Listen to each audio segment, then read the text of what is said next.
Yeah, we are live. Hopefully, we'll have good connection tonight. we'll, we'll see. I think what I'm going to do is later on we're going to run a hard wire in here, so I have an Ethernet cable going directly in here. We don't have to use remote amplifiers and stuff. That's just it doesn't seem to be working out very well. Just had trouble for the last couple of days, but tonight we're talking about some cool stuff. uh, LS timing chain sets. And if you want to add boost to that, we always can add boost to that because we can add boost to everything and it's all good. My question is for tonight, I know that if I was building a small block Chevy, a small block Ford, a big block Chevy, big block Ford, a Dodge, whatever it is, for years and years, as far back as I can remember doing engines, which is, 2 or 3 years anyways.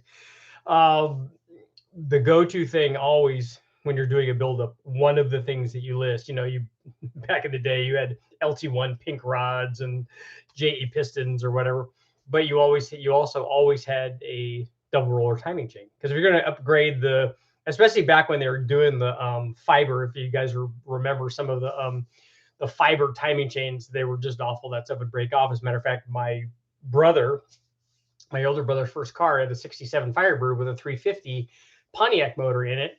And that took the motor out. That gear comes off of the fiber stuff, comes off of the gear and clogged the oil passage and just, basically took the motor out. And it was fairly common, I guess, for that to kind of happen.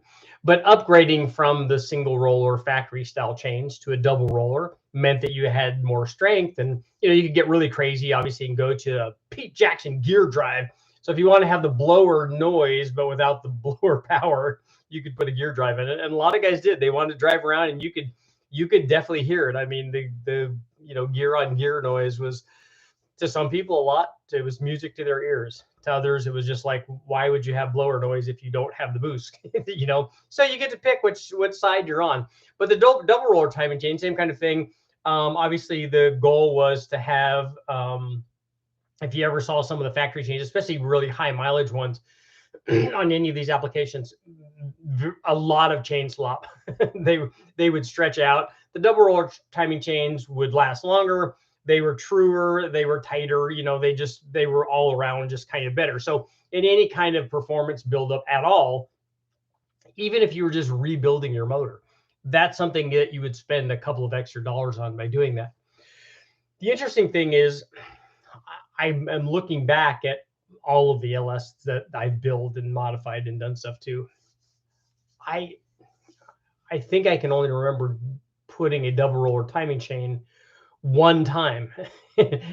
And I think that because it was more work that I wanted to do, that it didn't just go on and work, that you have to, when you put it on there, you have to space the water pump out or the oil pump out, and that changes where the pickup is, and it's just all kinds of stuff you have to. I remember having to, I think with some of those we had to clearance the front cover plate. So, in my estimation, and given the fact how much power guys were making, that it was just not a worthwhile deal. Now, if you look at the photo of the thumbnail of the double roller timing chain that I have, which by the way is for sale if you want it, I'm going to try to talk you out of it. It checks all the boxes. It's a double roller timing chain, so it has, it is going to have good strength. This one actually is also adjustable, so you could adjust cam timing fairly easy. Although you still have to take the cover plate off, unless you have one of the cool fancy two-piece covers. Then you could take the top part off and rotate the motor. You could get to all of the adjustment bolts and do cam adjust. And that's really more, I think, for a guy that's either going to spend some time on the dyno and find out where his cam is, or when he's first putting his motor together, for the guys that would go in and actually do some degreeing of the camshaft to get it in whatever ideal spot that they want it. Whether it's the factory spot that they want to ensure that it's the right specs, or maybe they want to advance it a little bit, maybe they want to retire it a little bit, maybe want to play with the curve a little bit, and you can do that with an adjustable gear, which is kind of nice. It would be nicer if it was a belt drive on the outside and you didn't have to, either take the cover off or go through the two-piece deal. And I've used those; they work pretty well. It makes access to that top part of it at least much nicer. Um, the ones that we had didn't allow access to cam swaps, but you could make it do that. You just have to do a little bit of clearancing. And then if you have a big dampener on there also, sometimes with the cam swap, you have to clearance the dampener, and it's, it's a whole thing. It's easier just to pull it off. What we would normally do is I would make the damper, we would, I would like to say we would hone it, but honing would be way too nice of a word for it. It's basically me with a Dremel and a cartridge roll just going, ear. Now I would try to go around, in a fairly fixed pattern so that it was even removal. Yeah, if only. And so that would kind of slide on. And then if you get it so it's just like a zero fit kind of thing, and then you put a pin in it, it just makes easier to remove them. And that's one of the tricks that I use when I was competing with Brad Tooley when we were doing a cam swap. We did it for one of the shows that I was doing way back. And so that's one of the tricks that we did. I made sure that his balancer was really tight. It was hard to come off, and that I gave them the necessary balancer removal tools, but mine just slid off. So it made, I think I was doing this with Chad Reynolds, and there might have been some drinking involved, but it was a lot of fun. But yeah, we made sure that everything was, finger tight essentially, so it was easy to get off. But back to our timing chain. So the double roller timing chain, again, plenty of strength. So maybe if you're running, and my question to you guys is, do you guys ever run, for the LS guys out there, do you guys ever run double roller timing chains on any of your LS stuff? If I have guys out there that are building, more dedicated kind of race motors at higher RPM, are you running those? I know a lot of the guys are just staying with the stock single roller timing chains, even for fairly high RPM stuff. Some of the guys I know on the LS stuff are taking, the thing that I don't like about the single roller chain, and I haven't verified this on the double roller stuff, is that the single roller stuff on almost everything that I've tested, brand new GM crate motors from the wrecking yard, brand new assembled motors that people have built, other crate motors from other engine family shops, all of it, brand new timing sets, brand new chains, all of it. Every LS timing chain that I've ever seen, ever put on, and ever seen anybody else work with always has slack in it, right from the factory, even when they're brand new. I think that's probably why they have, from the factory, they didn't have it on the truck versions, but on LS2 and LS3 has a tensioner on it, a kind of a spring-loaded tensioner. The LS2 just had the block in there as a guide, kind of. And I was told by somebody that having slop in there made it easy to assemble, to put it on. I think that they're doing those robotically. So it made it easy so that they didn't have to, fight with getting that all work on there, which would take more time, and time is money when you're doing assembly of hundreds of thousands or millions of engines. And so that's what I was told. I can't swear to that, but it would make sense. But the fact is that all of these, even brand new ones, even aftermarket chains, all of this stuff, they all seem to be very sloppy. I don't know if the double roller stuff is. I don't have enough experience with putting those on, because I think I've only done it once, and I honestly don't remember whether or not that thing was the chain had, the double roller deal had less slop in it. I like the fact on this one that it is adjustable, and that's kind of cool. I don't do a lot of adjustable cam stuff unless I'm doing, like, I don't even degree the cams when we put them in. And the reason I don't do that is because I'm hardly ever doing like a dedicated buildup, like a big bang, even a big bang motor, which we're trying to make lots of power with. I just put the cam in. We reuse the old 250,000 mile timing chains, all the bearings, all that stuff is reused. So I didn't really care, and we're going to break the motor anyways. So I put it in the way that most people put their LS things together when they're swapping a cam, and that's just dot to dot. If you get that part of it right, and the things are synced together so that they're operating the way that they should, that's like 90% of the deal, or maybe even more than that. So I don't usually degree the camshafts. If I did, the times that I would is when I was doing a dedicated test on advancing and or retarding the cam. If you take a look up, I have a video up on an LS9 camshaft, which I thought was going to be an ideal candidate for advancing the cam. They make they're so soft down low that they lose power down low. They have a really wide LSA. They have a pretty big split intake to exhaust. It's designed as a blower cam. They're trying to enhance power production higher in the RPM range. I thought this thing is going to be ideal. I'm going to advance the cam like 3 or 4 or 6 degrees or whatever the number is, and we're going to pick up a whole bunch of low speed power. And I don't really care if we even trade power at the top, because they kind of make enough. The LS9 cam, in terms of all the factory cams, is kind of the most powerful one, and it makes enough power, enough of a gain, that I could trade a little bit there if we could gain more down low and get, for guys using, I was thinking for a guy using an LS9, which is fairly popular cam because I make good power, but and I never clicked on the thing to start my, but I wanted to get a more low speed response for guys using them turbos and stuff, and even NA ones. Everybody that I've talked to, that have, especially a guy putting an LS9 in a 4.8 liters, they're like, man, this thing is really, really soft. They are. They're not good down low. They stay on 4.8. They'll scream on the big end, but not very good like getting going. The same thing with turbo applications is if you've got it on a 4.8, that's a bad cam choice. But even on a 5.3, on a 6.0, it's not quite as bad because you have displacement to help you. But if you're trying to spool a turbo up on a 4.8 or a 5.3 and you're trying to do it with an LS9 cam, having extra torque down low would definitely be beneficial. And I thought, okay, good, this is going to be great. And so I did the cam test and we advanced the cam, and it showed almost no gain at all. So I'm like, God dang. Sometimes you test, sometimes you're a hero, sometimes you're a zero. That's what happens. That's the story of my life. So let me know what you guys think. Like I said, double roller timing chains all the time on almost any other build that I put on. Even if I'm just putting, like, if we change the camshaft to a mild truck cam, they almost invariably get a double roller timing chain on the small block Chevy or Ford or big blocks or Dodges or whatever they are, but not so much on an LS. So let me know about you guys. When are you guys putting them on there? David Visor tested this in a tight chain cost horsepower. Oh my God, I just love David. If the chain is too tight, I could see that being possible.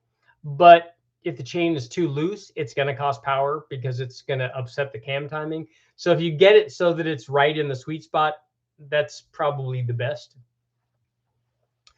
But let's see what else you guys have. Mr.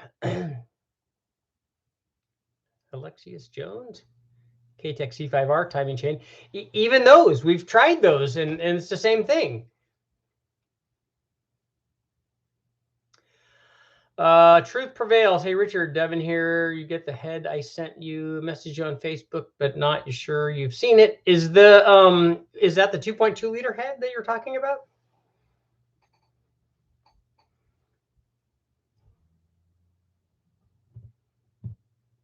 Infamous Nova, what's up? Is in the house. Clayton, lots of guys here.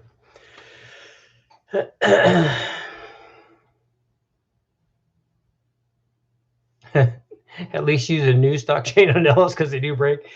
I've never broken one, so I've been fairly lucky, and I'm surprised given the shape of some of the ones that were in when these regular motors, they're not all gems. They're not all 10s. Some of them are 2s and 3s.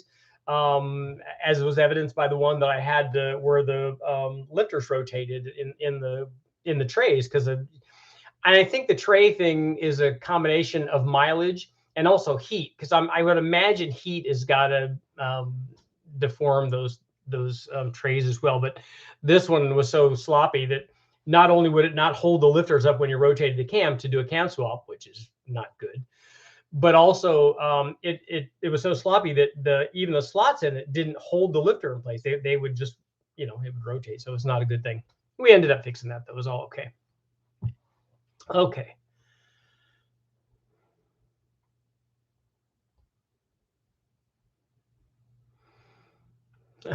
Clayton, I used your name today, Richard. 19-pound injectors. Nice. Steven, are there 5 under chains and 10 under chains out there? I haven't seen any. Normally they don't do that with the chain. Sometimes they do that with the gear. I actually made some. As a matter of fact, I think I have one. Do I still have one here? I need to take a look at my. I'll show you what I had 3D printed if I still have one here. No, I'm not seeing it. I 3D printed a gear that took up the slop in the chain. Oh, here we go. Look at that. It's all fancy. So I had this 3D printed, and what I did was I just tried different oversizes. So basically, what you're doing is for this application, you're increasing like here in the groove from there up to the top point. You're increasing that dimension. So you're taking that up, so you're taking some of the slop up a little bit by making the gear a little bit bigger. You have to.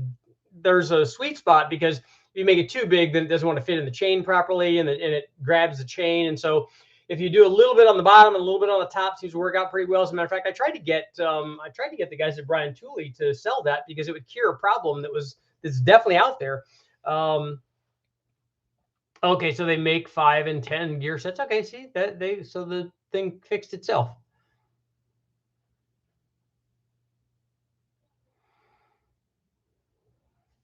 Let's see. Robzilla Garage. Is it bad if you run the same piston ring gap, top and second ring? I always do. I put 30 in both of them. And if you go a little too far on the grinding, some of mine were 35 and may have been more than that. Punk's in the house.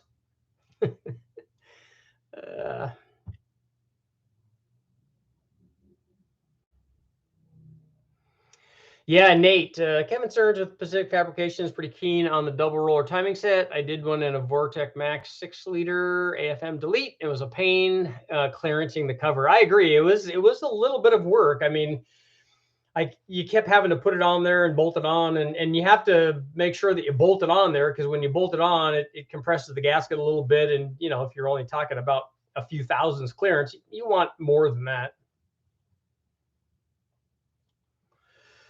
I'll use LS2 and LS6 timing chain sets.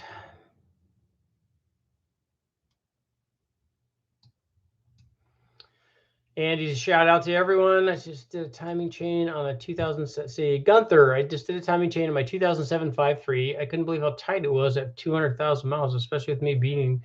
I have never ever taken one apart and have it be anywhere near tight, except with the tensioners on them. With the tensioners on them, they work pretty well. But an 07 5.3 truck motor should not have any kind of tensioner on it.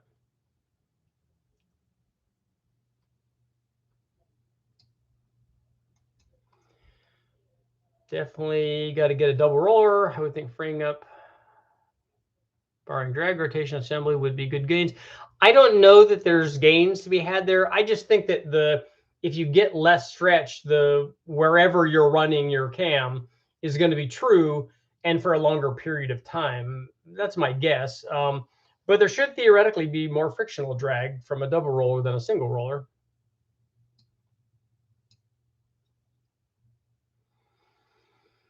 Randy's shop, unless that timing chain is slap wore out, I reuse it. Now lifters and lifter trays, I replace those. We don't replace the lifters. If we usually try to 8 holes and it's got even compression and that kind of stuff, I'll start that, and then we'll keep the factory timing gear or the factory lifters in place, and they work pretty well.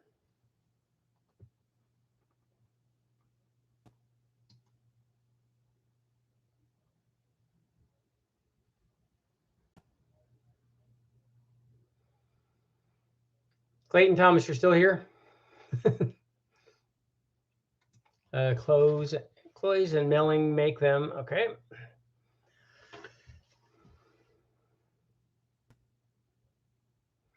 DCR 135, your opinion on LS versus LT. For me, I don't think there's a versus thing. I don't think you try to pick one being better than the other.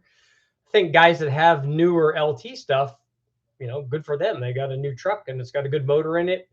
The LT is a new generation above the LS, just like the LS was above the small block or the LT or the LT1. But I think that both of them are good. I don't think you have to like one more than the other. I think both of them have strengths. I think the LT has plenty of power potential. The thing that has going against it is that you don't see lots of them in the wrecking yards. And the ones that you do see are going to be very expensive to modify. So they're expensive to buy initially, just like all the LS stuff was, or any aluminum LS if you find one of those. But the LT stuff is also expensive to modify because of the fuel system. Fuel system upgrades on an LT are very expensive. So if you have to get, the LT1 or LT4 injectors and pumps and you know, cam lobes and things, it gets fairly pricey to make power like you would make on an LS. Or the other route is to get rid of the direct injection and then use it with port injection, which you can do. But I don't think that there's not really a comparison in terms of cost between an LT and an LS, because we can go get a dozen LS motors from the wrecking yard any given day, and they're cheap, and we know that we can make 1,000,000 horsepower with them. So it satisfies a pretty good niche for that. And I don't think, unless a guy specifically wants an LT, they're probably going to stay with the less expensive route. Around what timing, Aiden, around what time would you run on a 3.8 with coil packs and 100 wet shot without getting greedy? So is this a 3.8 liter, like the supercharged Grand Prix motors like we were running, or is it an NA one? Is it a 3.8 liter Camaro or Ford? I don't know that makes a lot of difference. What we do is run, if you're running 100 shot of nitrous, we normally take away about 3 or 4 degrees. If we're doing it on pump gas, if we're running better gas, then we've a lot of times run 100 shots without taking any timing away. We're pretty good on the tune. We're running a colder motor, so it's safer. And also, I would recommend, if you're running 100 shot, I would recommend changing the plug gap. So I would bring the plug gap in. It'll fire better if you do that. How do cam specs, Nate, how do cam specs affect turbo spool? Well, you should not think of it in terms of cam specs. That's what cam experts are going to tell you to do. But for me, what I think about is, what does the camshaft do to the power output? If the camshaft adds power down low, then it's going to spool better. The spool rate of the turbo is a function of the NA power output. So if you got, like I was talking about with the LS9 camshaft, the reason that the LS9 camshaft doesn't spool a turbo very well using a 4.8 or a 5.3 is not because of the cam specs. I mean, that's part of it, but it's because it makes so much less power down low. It's soft down low. That's what that cam does because of its specs. But because it makes so much less power than a stock LM7 camshaft, it's not going to spool the turbo up nearly as fast. Ultimately, it will make more power at any given boost level because of what it does at the top, but it's not going to spool as well. And that's not a spec thing. Just think about it more in terms of how much power am I making NA, and what can I do to make more power down low to improve spool rate. That's why I usually recommend fairly mild cams for turbo stuff like this. The cam that I have, that's a 219, 225 at 50. That's a pretty good, and it's kind of still getting to the upper range of performance, especially for a 4.8 on a turbo application. But a mild cam on these smaller motors like a 4.8 or a 5.3 will spool the turbo up very well. And if you have a 700 horsepower turbo, you can make 700 horsepower. If you have a 1,000 horsepower turbo, you can make a 1,000 horsepower turbo. And with a milder cam, you can get better drivability and better spool rate. And I think that that's probably the way to go. Tyler's in the house. You're supposed to measure ring gap. Well, you can not measure it. I mean, if you, after you've done it so many times, you could look at it and go, oh yeah, that's enough. And you could look at it and go, oh, those are touching. That's probably not enough.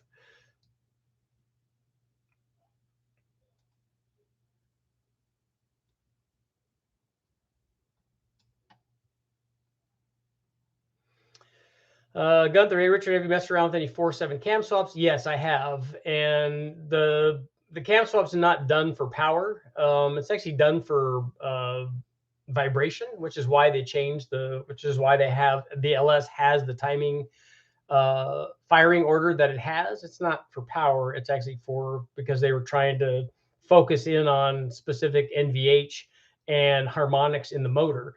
And that's why they changed it. I've seen 4.7 cam swaps. I've used them mostly on big blocks. I haven't done a lot of small block ones, but on the big blocks, I have this magic cam. And the reason I say it's magic is because I ran it like you do with any cam, NA, and with a tunnel ram with a single 4-barrel dual plane, and with a single plane 4-barrel, and then with a Dominator, and we ran it with nitrous, and we ran it with a centrifugal supercharger. We ran it with a roots blower. I don't think I ever ran it with turbos on that motor. It was a 540-inch crate motor. It was low compression, and I found a camshaft up at West Tech, and it was a big block cam, and it was like, it was 275, 282 kind of thing. So the biggest kind of cam that you'd put in a 540 to make good power.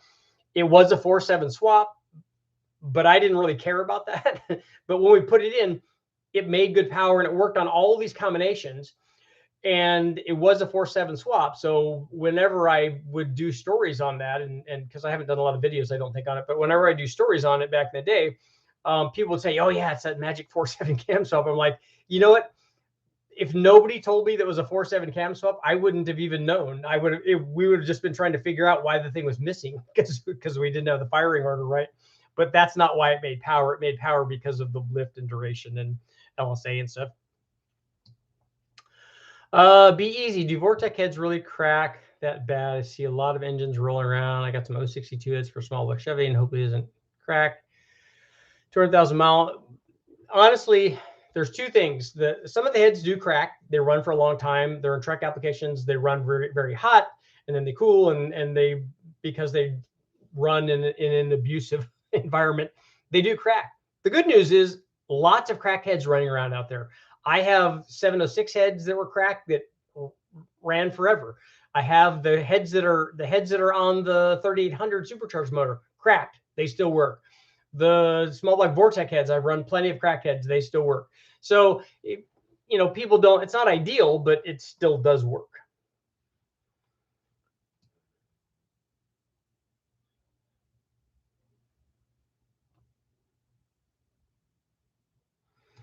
Jim, Hot Rod did an article back in the early days recommending a loose double roller chain on new gears, suggesting as the engine slows accelerating, it would retard cam timing. Randall, here's our naysayer. I think the double roller setups are overhyped and oversold. It makes about zero difference in a street motor. Mike doesn't like the insane fuel pressure on direct ports. It is very high. On a 4th gen, this is Ironhide. Wow. Little Transformers action. On a 4th gen 5.3 799s, is it recommended to upgrade the oil pump to higher pressure or higher volume? Only future changes will be a cam overstock. Not if you have good pressure right now. It's not necessary.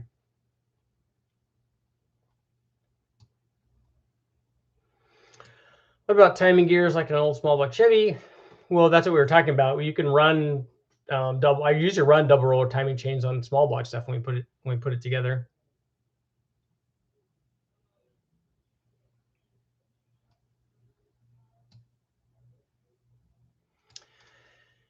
Gerardo Montoya, what's the max horsepower that you can get out of an LQ9 370 stroker with a wet shot of nitrous, building one for my C10?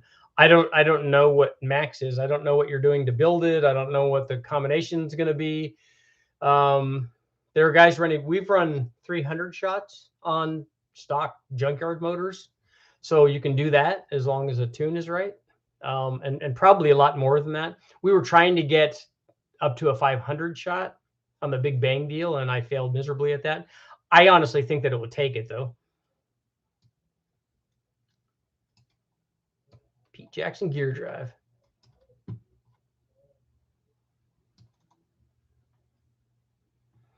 Am I way off in my? Oh yeah, I must be way back in my. I need to get back up to where people are asking questions here. Yeah, Rob Zilla, don't overthink it. Just gap them and go.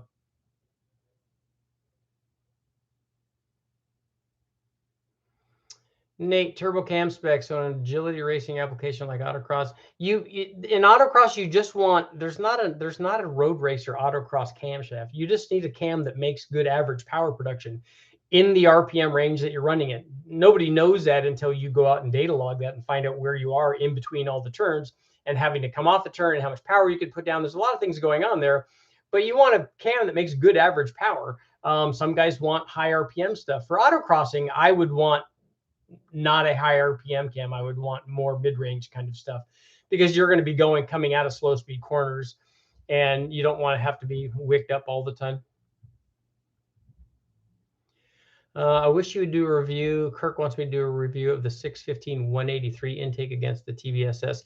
Is that if that's the Dorman truck intake manifold? You already got your wish because I've already tested it. I just don't know what the number is. I've tested the Dorman truck intake manifold and it made less than the TVSS and it made less than the stock truck manifold. So it's not the magic. Oh, this is a copy of the Fast LSX RT. It's not. If it's the one that I tested, it's definitely not. That Magic Cam was a big block equivalent to the 454. The real Magic Cam for the LS is not the 454. It's the 469. 454 is the middle of the road cam.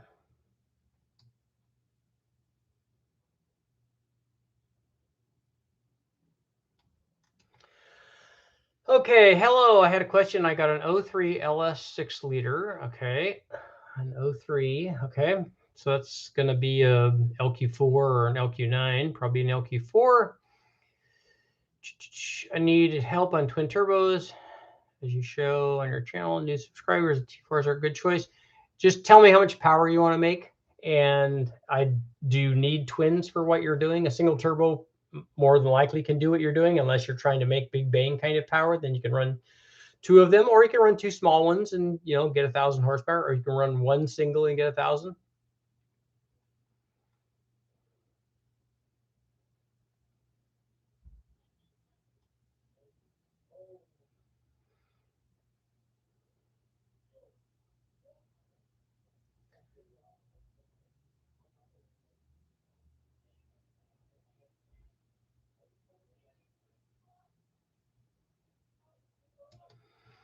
Is it worth spending $1,000 on a roller cam versus $400 for a slightly more aggressive flat tap? But are you talking about putting a flat tappet cam in an LS, or is this a big block, or what is it?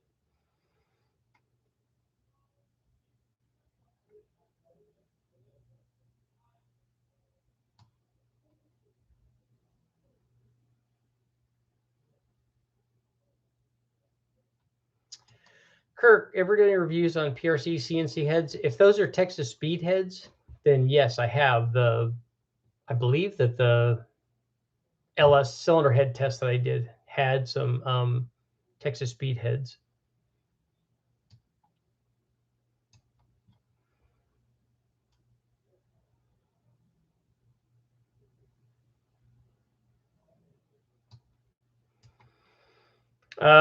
Parrish, my 0962. I'm changing the cam because the lifter rotated and damaged the camshaft. It's a higher lift cam, so you're not putting in a stock cam again. They told me to change the lifters. I told you to probably change the lifters because you had damaged one, right? So you're going to have to replace them and make sure that you clean the oil and all that stuff too if you've got any lifter guts in there. Timing chain. The timing chain you only need to change if you do you might not need to do the timing chain. Oh, you need to do that if it's a VVT motor. Springs, definitely if you're putting a camshaft in it. And push rods, maybe, depending on, you need to measure them and see.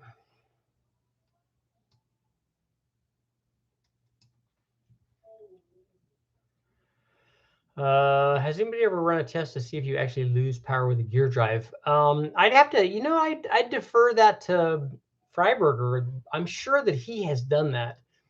Or Brule, too, might have done that. I've never tested a gear drive. What's your plans with the 2.2 GLHT? I'm going to run endless amounts of tests on the engine dyno with those motors, with a 2.2 and a 2.5, and I'm putting a 2.2 or a 2.5 back in the GLH. But first, we're going to run a bunch of stuff on the engine dyno. Chris, somebody take out their drag racing calculator. Good day from Australia. How much horsepower does it take to run a 10-second pass in a 3,500-pound car? A lot less than you would think if you have everything right. I'm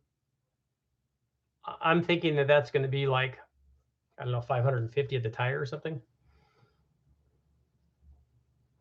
Clayton, I have no idea what you keep talking about.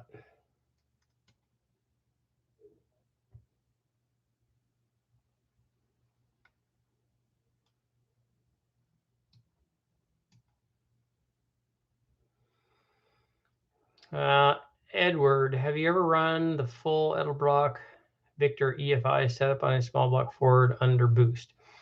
The boost wouldn't matter. The intake manifold and the camshaft and cylinder heads, if that's what you're talking about, are going to do what they do, and then boost is just going to elevate that. If it's a Victor EFI and it's a short runner deal, it's going to lose power down low, and especially if they combine that with a big cam, which is what you'd want to do, because you'd want to take advantage of the airflow and the short runners and with the cam timing to push power production up higher. But when you do that, you're definitely going to trade power down low, and then you're going to soften boost response.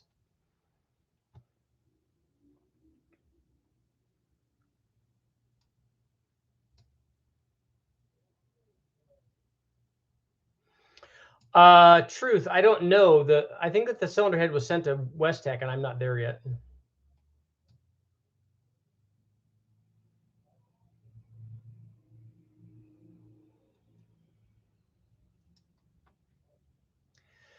Alan, off topic, building an AOQ4 with Gen 4 rods, pistons, VTR stage 4 cam, 799, twin turbo, looking to make 800. Don't know what intake and exhaust valves to run in this application. What most guys would run in that power range is you don't need a stage 4 cam, you need a stage 1 or 2. And because it'd be a lot more responsive, you only need one turbo. You can run two, but if you should run two small ones, like two GT3582s. They would run the stock intake and exhaust valves. You can upgrade to, you could go up to Inconel valves if you want to do that, but you can put better valves in than the factory ones. But lots of guys are easily making that power with just a bone stock head and just a spring upgrade.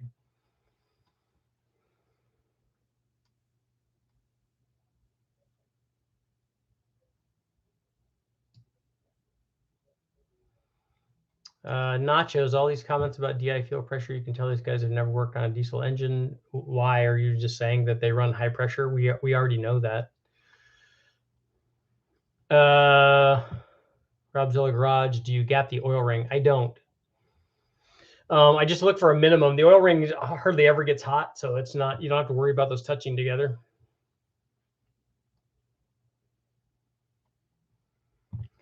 Ironhide, and injectors decap or not, you're not going to start a riot. That we've already talked about this many times. You can decap injectors, it works. The thing is, you cannot, if you decap 8 of them, you're not going to get 8 matching ones.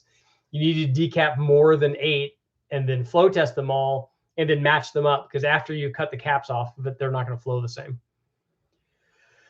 What cam should I get for a small Chevy stock Vortex head? There's lots of stuff in the comp cams catalog and from other people. You're going to need something that's a very low lift cam unless you're changing the retainer to seal clearance, and obviously the spring on the Vortex head. I'm slapping flat tops and a BTR stage 4 into a 5.3 Edelbrock ProFlow. So the stage 4 will work good with that intake manifold, and flat tops will help with the compression. You're going to push power out pretty far on a 5.3 with that camshaft and a ProFlow. It's going to be 7,000 plus.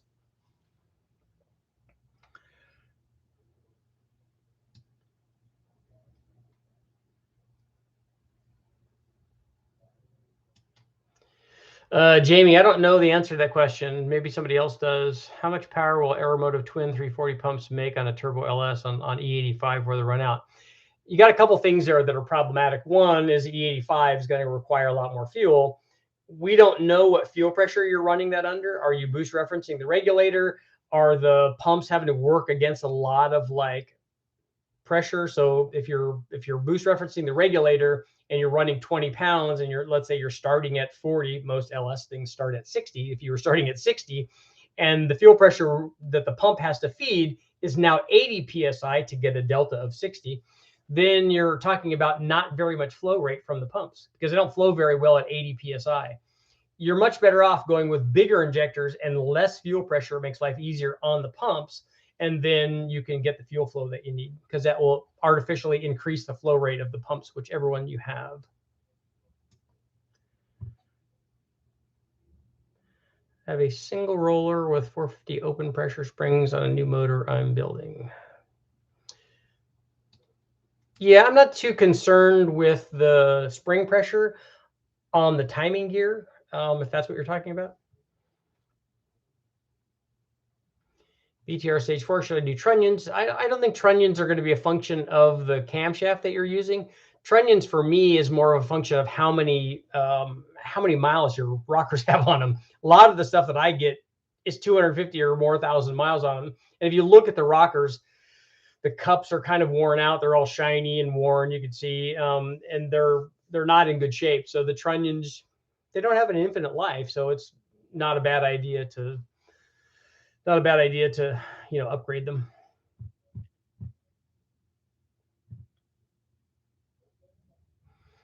One, I'm thinking of building a 6.0, or I'm building a 6.0. I'm thinking of going with the BTR Stage 2 cam, but I'm waiting on your review on the Truck Norris cam. I don't think you're going to go wrong with either one of those. Eric, what were you wrong about?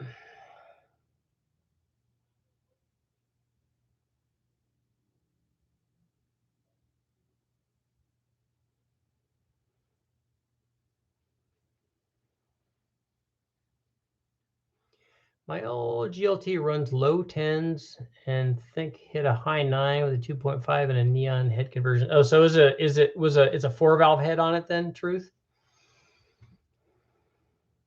I have 467 the tire on the motor. I'm going 10 O's on a 3,200 pound car. Oh, see, that's all good.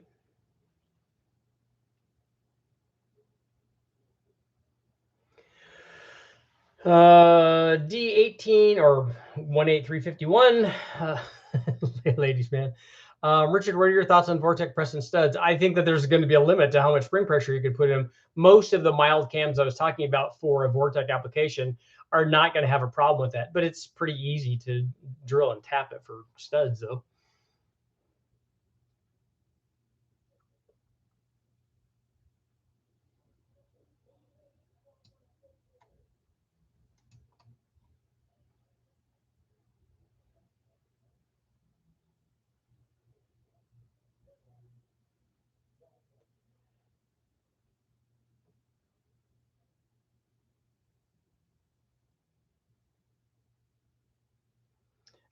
Truth, what is at the box? Let's see. Okay, thank you. Never shipped anything like that before. So it's at the box 12:13 p.m. Is it are you talking about the cylinder head? Edward, I would love an air gap EFI manifold. That actually would be a really good EFI manifold. A dual plane RPM air gap is really hard to beat for most kinds of, like, I'd like to run that on the Dodge Magnum. I think that would be ideal, especially after doing the testing that we did with the guys from Engine Masters.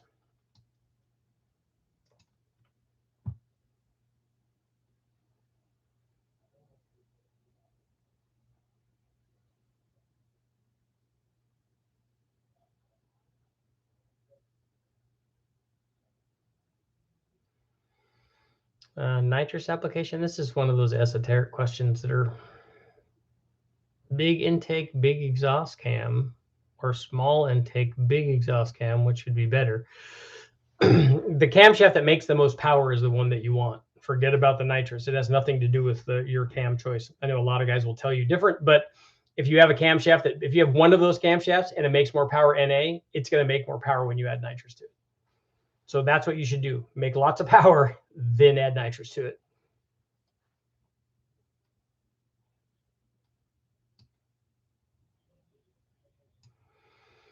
When do we add trunnions? When they need them. I like to put them on with real high mileage stuff.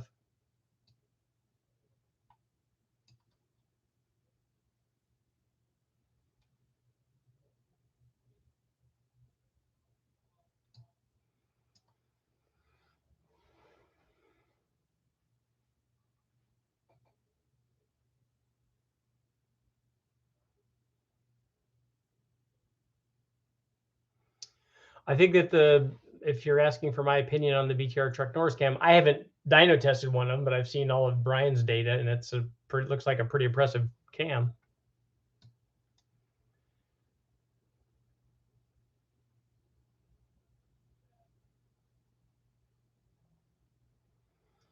There are lots of easy cars to swap an LS into. What's the easiest to swap an LS into? There are lots of easy ones because there's so many kits out there available for them now. Any kind of muscle car, although those are getting harder to find.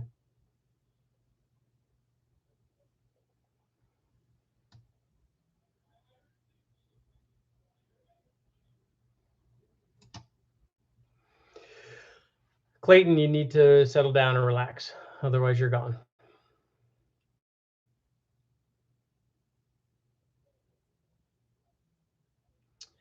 Rich, full-size truck, 5.3, built bottom end, 243 heads, VS 78, 75, 800 horsepower goal cam. Just any kind of small cam. I have one of these 219, 225 cams. If you want that, there's lots of good choices out there. I would put something small in there, something like that, or a stage 1 kind of cam. Any of those would be good. You'll be able to make the power that you want, and the thing will drive around. Richard, on my LS2 6-liter stock lower end build, planning on using LS9 head gaskets. If I do, will my compression ratio be too high for power adder? No. The head gasket's going to have very little effect on your compression. I don't have somebody wants to know, Jacob wants to know if I'm going to do a Big Bang Coyote at any time. I don't have a Coyote to do that with.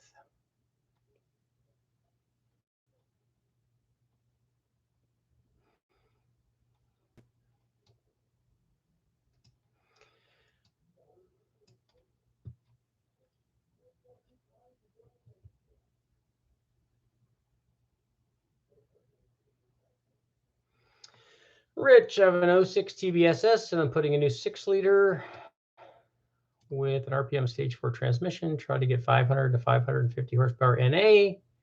Have 243 heads. It worth it to send it to TSB. You'll for stage 2.5 porting and getting a big cam. Rich, take a look up at the channel on all the 6-liter stuff. There's lots of 6-liter videos that tell you 10 or 20 different ways to make power with a 6-liter. So there's all kinds of different combinations. So I've run 706 heads and 799 heads and 243 heads and rec port heads, the LY6 heads, and different cams and all kinds of stuff. So there's all kinds of ways to make the kind of power that you're talking about. It's very easy to do. Ported heads will make your life a lot easier. If you take a look at the one video I did where we compared the stock LY6 heads, the rec port heads, which are a lot better than any of the factory cathedral port heads. But then we put Trick Flow 225 heads on it, and they picked up a ton of power because they have the flow and they have the chamber size. So if you have those 243 heads ported, and the guys from Texas Speed should be able to do a good job. I mean, there should be a lot of good programs out there by now for the 243 heads. They've been around forever. 500s. It takes a pretty. I got lost there for a second.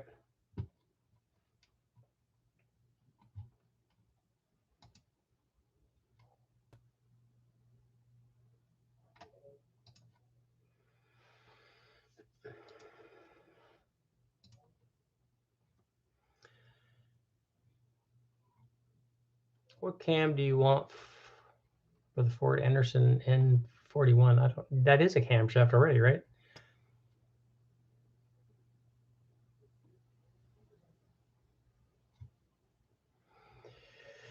Yo, Richard, thank you for doing this every day. You've helped countless. Thank you. Thanks for watching. I got rid of him. He was hidden. I don't know what people's issues are. Looking for a wastegate suggestions. We use the wastegates are usually one thing that I get a good one of, and we use the Turbo Smart stuff, but there's a lot of other good ones also. I'm doing a 5.3 twin GT35s. What fuel injection should I go with? Are you doing? You can run that with a factory fuel injection. Matt Happel has over there, or any of the other ones. The Holly HP works very well, or the Terminator stuff. I haven't run Terminator, but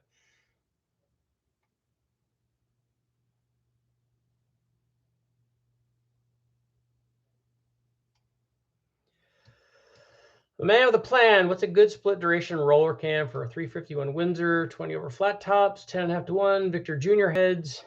For a milder 351, that Extreme Energy 274 cam that I put in all the 302s works really well. You can go to a 282. If you really want to make some power, the cam that I sold today was the XFI 236 cam, which is a 236 248. That's pretty aggressive. It's good in a 351. It's even better in like a 392 or a 408. And we run it a lot in 347s, and it does pretty good.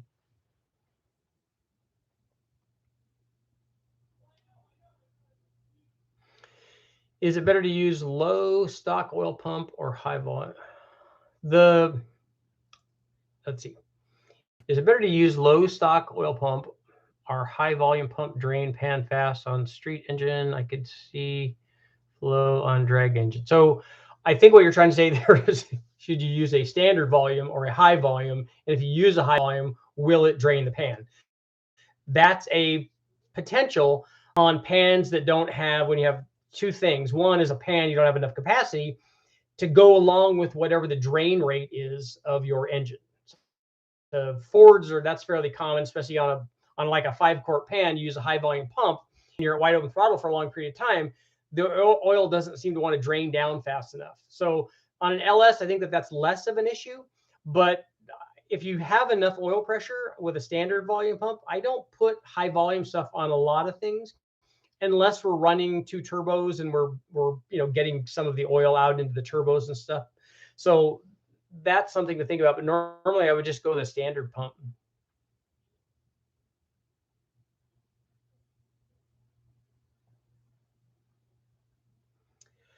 Esquire Limited. I have an 05 Escalade with an LQ9. Nice, 150,000 miles. Do I need to have the block decked if I swap the 317s to 706 and 862 heads? I don't know. If I swap to a truck Norris cam, should I change out the lifters, push rods, and rockers?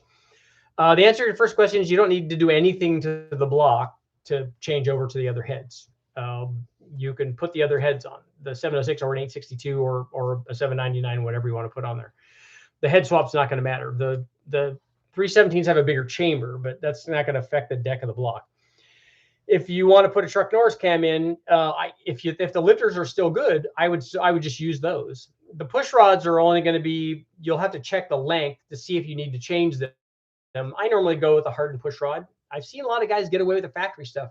Rockers, I keep the stock rockers at 150,000 miles. I don't even know that I'd do a trunnion upgrade on them yet.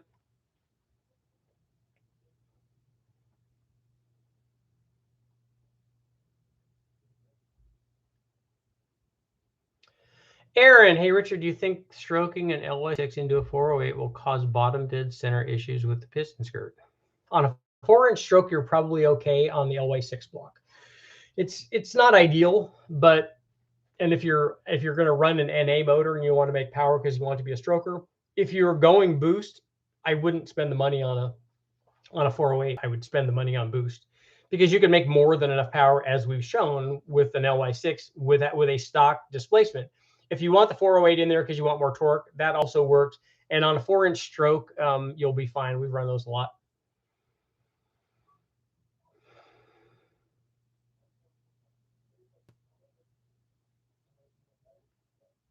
So Punk is still up on the farm. Any dyno testing on a Gen 3 Coyote? I haven't done any.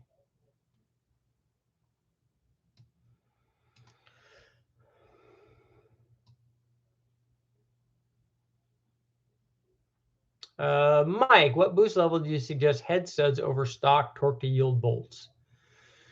Matt uses the factory bolts on a lot of stuff. I put ARP head studs on almost anything I put boost in. Now I've run the other stuff, but I don't know what it would never be a boost level thing because you can run 15 pounds on a 350 horsepower stock 5.3.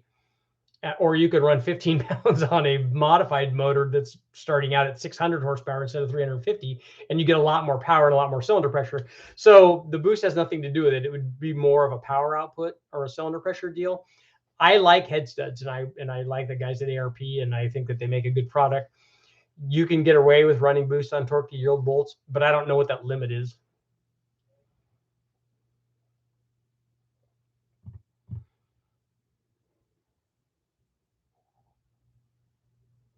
Nice. Karen got the 7875 turbo for the 5.3. Your wife got it on Black Friday sale. That's awesome. I've run several cars with Mega Squirt. I recommend it. I'm sure you meant to put over any of the other big names. It's more hands-on. You have to learn. I used the MS3 Pro on the 4200 because we were running variable cam timing, and it worked very well. It worked good.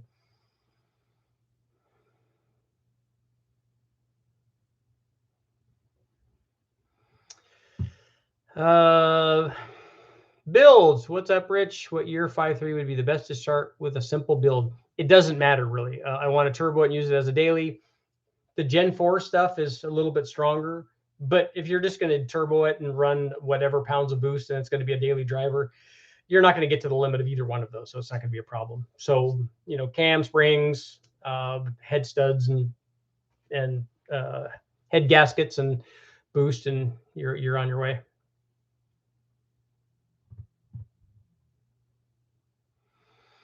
Does anyone have an experience with closed timing chains on a 5.4 floor valve? I've never tried one.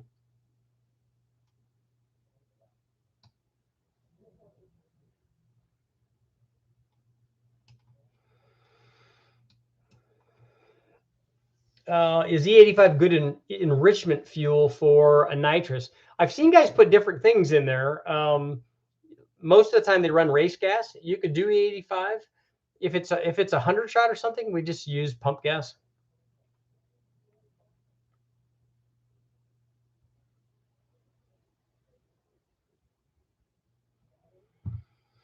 Justin, hey Richard, you've helped a lot for my LS swap. Happy to help. 408 stroker, trick flow heads, Edelbrock charger.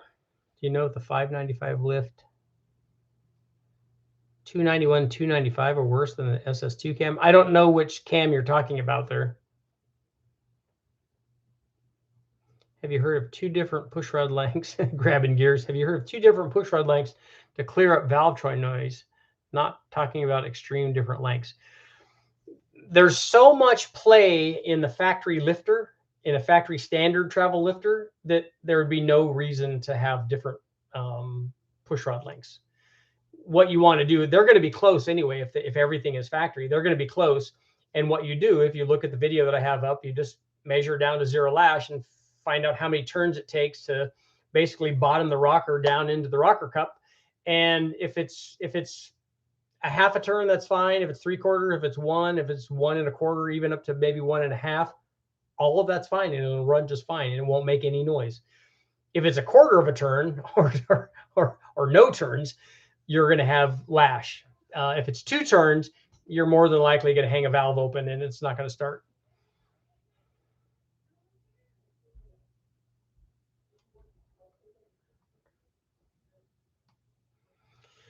If you're building for autocross and highway poles, is it important to focus on torque much, or more important for top speed? If you're doing roll racing, that's a different thing than autocross.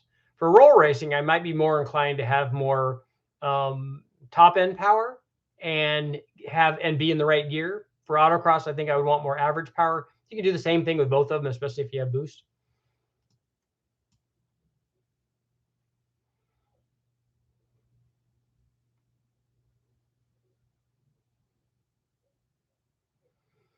Chris, Richard, you got me worried that my 210, 215 comp roller is too small on my Grand National motor. Is it the Grand National V6 motor? Because a 210, 215 cam is going to be fine for that.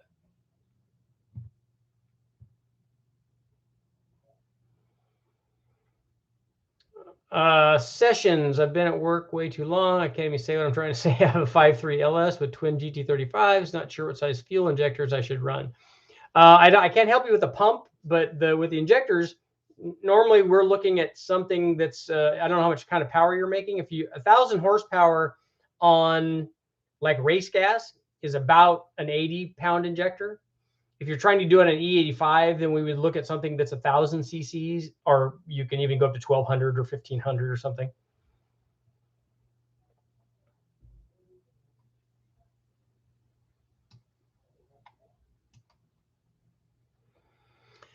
Have you ever tried to put a carburetor in front of the turbo? Yeah, you can do draw through stuff, but I haven't tried it on an LS though.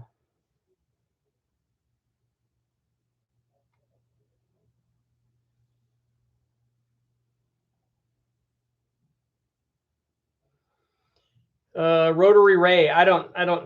You can't, that's a theoretical question. Would a big inch 427 pump gas LT-NA build outpower an equally sized LS? There's an awful lot going on there. In my opinion, I think the direct injection could make more power. And if you have variable cam timing thrown in there, it would be really nice. I know Brian Tooley's done some really impressive NA stuff on the LT motor, and it's more than he did previously with the LS stuff. I don't know that that's an absolute. And I think if you did something like Engine Masters, where you had one guy bring an LS and one guy bring an LT, I think ultimately probably. And when you're saying pump gas, I don't know if you mean 91 or E85 or whatever it is. But I think that you would end up, when really good guys are doing it, and the limit is displacement, that you could get combinations that make similar power.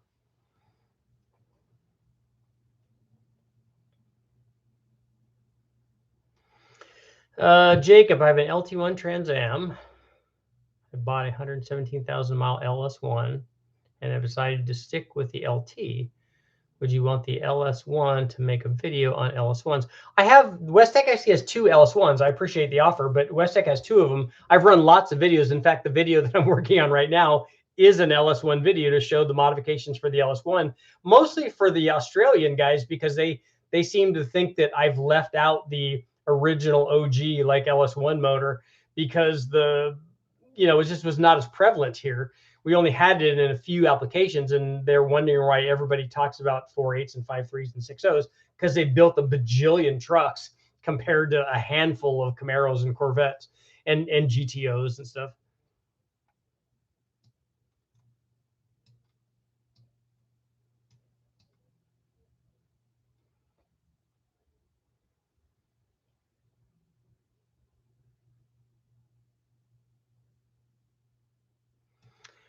Justin, I don't know about that cam comparison that you're talking about. And I don't, you'd have to tell me the duration numbers at 50.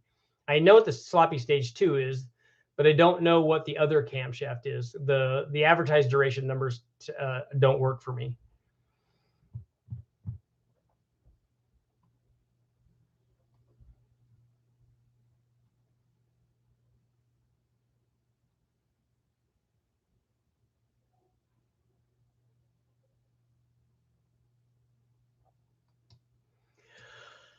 LS1 Big Bang. I don't think that aluminum block would take very much. Corey, thank you for all the great work. I'm assuming using Richard's recipe for ring gap. What gaskets do you use? The head gaskets I use normally are either from Felpro or they're the LS9 factory head gaskets.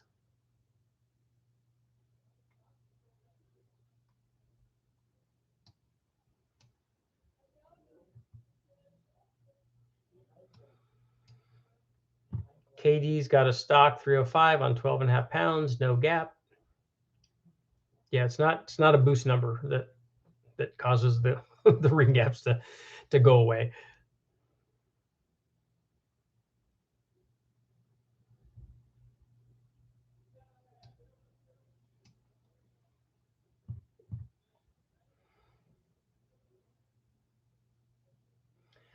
With the 6-liter video stuff applied to the LS1, every test that I've run up there on the channel applies to the LS1. The LS1's no different. It's just it's a displacement in between the 5.3 and the 6.0. So any camshaft we put in a 5.3 is still going to improve a 5.7.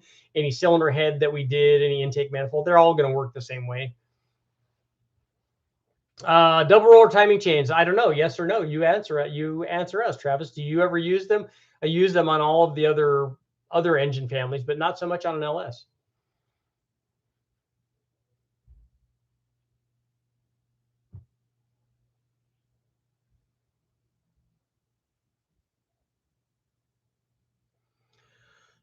Justin, a 238, 242 cam is really big.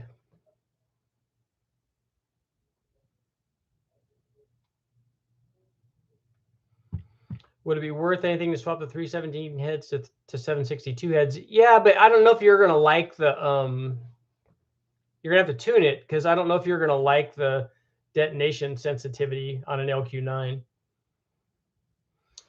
Duke's Mopar Garage, got anything coming up in the future with a 5.9? As a matter of fact, I do. I'm going to go down and pick it up, and I'm going to disassemble it in my garage here and put it back together, because we've got to swap the, I don't know if you guys saw the Engine Master stuff where we did the the now famous pistons flop thing, the pin swap, where we changed the position of the piston pin because it's an offset pin. And so we swapped the pistons over to show that, to find out if it did anything.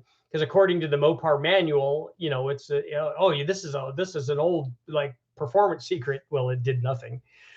It did less than 1 horsepower, so it was nothing. But yeah, I have lots of Magnum stuff coming up, so I'm going to do that. I'm going to put it back to the condition that it was in. I'm going to run more. I ran some kegger mods already, bigger throttle bodies. We ran a small camshaft in it. I'm going to put a different camshaft in it, and then some bigger camshafts, and then some cylinder heads and boost, you know, all the normal stuff. Truth, do you need a 2.5 motor? I saw you asked about the red Shelby Charger in Arizona. Buddy has a yard with a few 2.5 turbo LeBarons and Daytonas, and I have some 2.2 motors too. What I would like, really, I have a 2.2 and I have a 2.5. The 2.5 and the 2.2 had bad heads on them. They didn't have bad heads; they were burned through. Especially the 2.5, it was torched really bad. I don't know if we can repair it or not. What I would like to get is an 86 or 87 2.2. What I'm trying to put together is a T2, a complete T2 motor that I can put in my 85, and I'm going to get it emission certified as a engine swap. But I have to have all the factory stuff on it. So if you have something like that, that would be awesome. And if you have that, I am a buyer for that stuff, a buyer or a trader or whatever.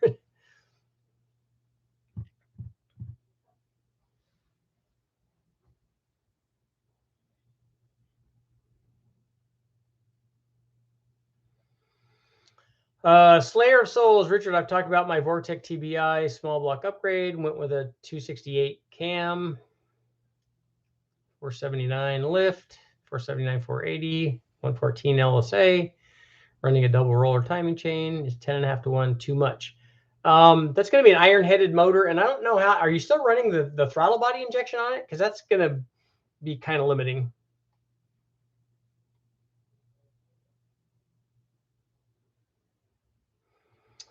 Davidson, have you experienced hydraulic roller lifter failure with high RPM? I have not.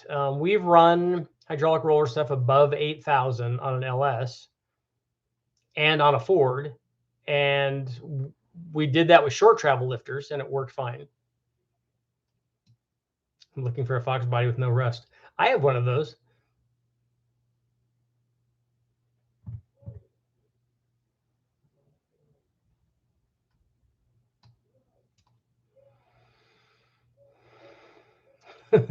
Write a book, I'll buy 20 copies. I have written books, as a matter of fact, 10 of them. Does quench have any importance when it comes to boosted engines? Yes.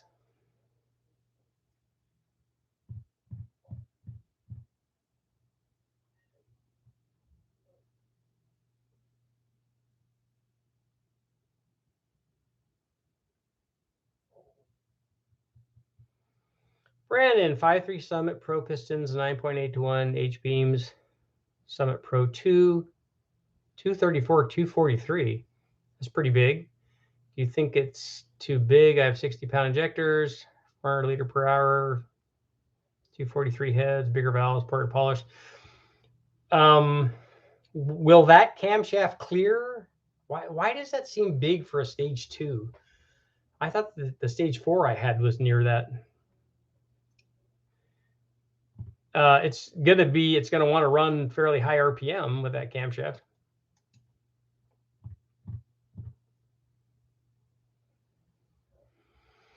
Justin, a 238, 242 is going to be a lot, going to lose power down low compared to the sloppy stage 2. Yeah, you're going to hurt the bottom end.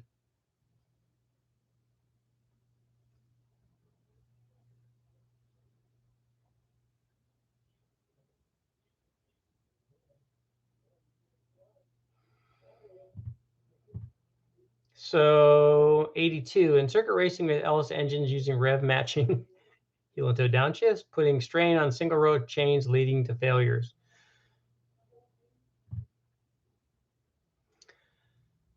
Braden, so what turbo do I want to run my LS1 daily driver? A 220, 224 cam. No RPM higher than 6,500. The turbo is not going to affect the RPM. On your daily driver, I put one of the cheap GT45s on it. That thing will do 700 on that motor, and it, obviously you would do only 500 if that's all you want. The books are available on Amazon and all your fine retail outlets and online. The motor came from the same car, the head. Yeah, what I'd like is a running motor if there is one. But whatever I got to do, I got to do. I just want what I need more than anything, even more than the motor, because like I said, I have a 2.2. That's an 84. I have a 2.5. Not sure what that is, but it's a common block. But what I need is all of the T2 stuff. I have some of it, but I need the rest of it.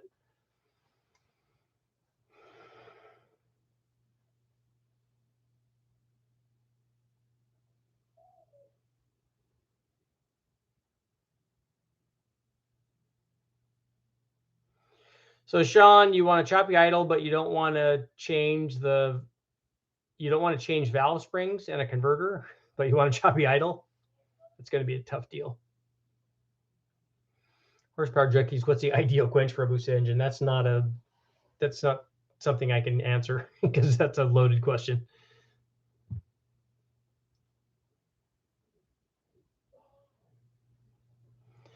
Pedro, I don't know which one would have the more parasitic loss. It would be an interesting comparison, a single roller, double roller, or a belt drive.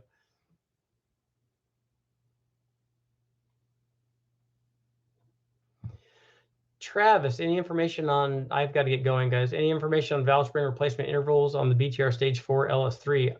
10 to 15,000 miles is the max for springs. Seems like not very much. Justin, thank you very much. Yeah, if you search Richard Holdner, you'll come up with a lot of books. I wrote books on 5 liters, on Hondas, on Focuses, on short track performance, lots of LS stuff, modular Fords, the late model Hemi. I wrote a book on B segment performance, which never came out because they went out of business.